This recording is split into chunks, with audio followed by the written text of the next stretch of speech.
Okay, so she got mono in college. Classic story, actually, from kissing someone at a party.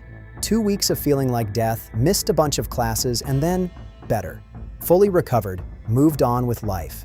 Except here's the thing nobody told her. That virus never actually left her body. It's still in there right now, and it will be for the rest of her life.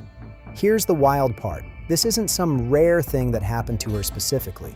This virus is genuinely one of the most common ones out there. We're talking like 9 out of 10 people have had it by adulthood. Most catch it as little kids and never even notice. Because in young kids, it barely causes any symptoms at all.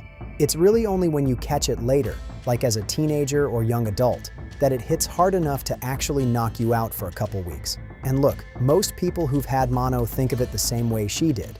Annoying, miserable for a bit, then done, over. Except, that's not really how it works. Once this virus gets into your body, it doesn't leave, ever. It just goes quiet. So here's what's actually happening. This virus specifically goes after a type of cell your immune system uses, and it basically moves in and sets up shop inside them permanently. After the initial illness clears up, the virus goes dormant, meaning it's just sitting there, not causing trouble, not multiplying like crazy, just quietly present. And it can stay like that literally forever.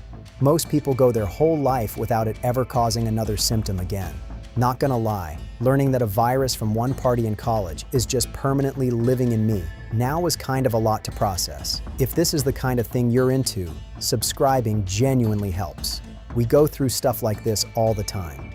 Now, if you're thinking, okay, so it's just sitting there doing absolutely nothing forever, that's actually not quite the full picture either. It's not fully asleep the entire time.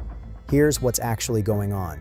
The virus can periodically wake back up a little. Not enough to make you sick again, usually, but enough that it starts showing up in your saliva again, meaning you could technically pass it to someone else, even years or decades after your original infection, without ever knowing it's happening. For most healthy people, that's basically it. No symptoms, no big deal, just a quiet little reactivation that comes and goes. But, and this is the part that actually matters, in a small number of people, especially those with a weaker immune system, that reactivation can cause real problems.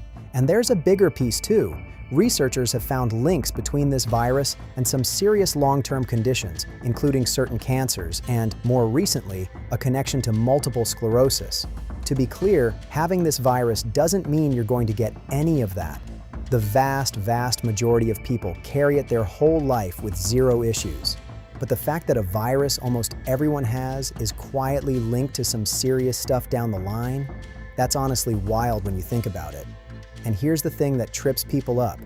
Since almost everyone gets this virus eventually, and most people never notice a second symptom for the rest of their lives, it's easy to assume it's basically harmless and forget about it completely.